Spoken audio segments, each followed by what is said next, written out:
I'm Amy Cherry. This local news is a service of Flagler County's Toyota dealer, Beaver Toyota, here to wow ya. A judge orders that the Flagler County Sheriff's Office Operations Center undergo another round of testing for toxins. The so-called sick building has sat empty since June after more than 24 employees filed workers' comp claims, saying the environment made them ill. Sheriff's Office employees have been seeking independent testing for months, and a union leader says he's excited to finally see it happen. It's unclear what exactly the judge-ordered testing will consist of. The issues first arose more than a year ago when in November of 2017 employees reported health issues. The building was tested for toxins and radon in January, February, March, April, and June. In September, the CDC came in and concluded water intrusion may be causing the issues. They recommended interior drywalls be removed to verify possible mold buildup. This portion of Flagler's Morning News is brought to you by the Daytona Beach International Airport. Save time, money, and stress. The Daytona Beach International Airport, it's just plain easy.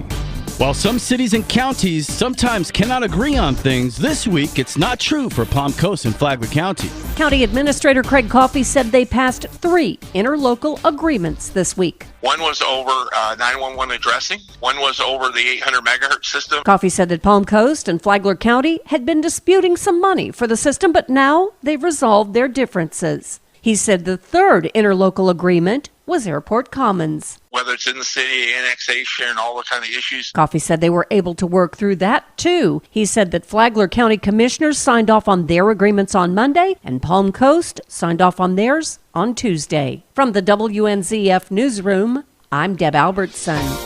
A reminder, there's an important meeting coming up tomorrow. It's a Flagler County Legislative Delegation meeting, and it's taking place tomorrow from 3 to 5 at the Flagler County Commission Chambers located at 1769 East Moody Boulevard, Building 2 in Bunnell. State Representative Paul Renner will be there, and the purpose of the meeting is to elect a chair and vice chair of the Flagler County Delegation and take public testimony on legislative issues, appropriations, and local bills. These meetings are open to the public, but the deadline has passed for citizens wishing to be placed on the agenda for the public hearing. However, Representative Paul Renner wants you to know that you don't have to be at the meeting to be heard. Our office is always open, so anything you've got on your mind or things you think the state legislature needs to take up, you don't have to say it at the delegation meeting.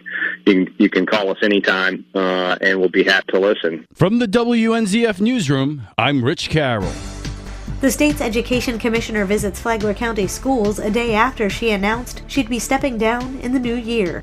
Commissioner Pam Stewart addressed school principals and toured programs at Bunnell Elementary and Flagler Palm Coast High School. She was treated to lunch prepared by students and made with food grown from Bunnell Elementary's garden. She also toured Flagler Palm Coast High's Fire Leadership Academy. When speaking to principals, she told them she loves being in the classroom because it's where her heart is. When asked for a piece of advice, she told educators to treat everyone well and with respect, no matter their job. The Flagler County Sheriff's Office is gearing up for the 11th annual Christmas with a Deputy event, which focuses on providing gifts for children in the Flagler County community who otherwise wouldn't have a Christmas. John Arking has more. Christmas with the Deputy is scheduled to kick off at 6 p.m. this Friday at City Center in Palm Coast with activities including crafts and games. Then approximately 100 law enforcement vehicles with lights and sirens blaring will form a convoy and head to the Palm Coast Target with 120 children for holiday shopping. Flagler County Sheriff's Office Public Affairs Officer Shannon Martin Sabatini. Throughout the entire year, deputies at the Flagler County Sheriff's Office and Flagler Beach Police Department and Bunnell Police Department, they all donate a portion of their own paycheck to fund this event, and that way each kid gets to go shopping with a deputy before Christmas with a $100 gift card to Target. Sheriff Rick Staley said he was proud of his employees who donated their time and money to make the event possible for the children of Flagler County. From the WNZF Newsroom, I'm John Arking. And now you're up to date on Flagler's Morning News. I'm Amy Cherry.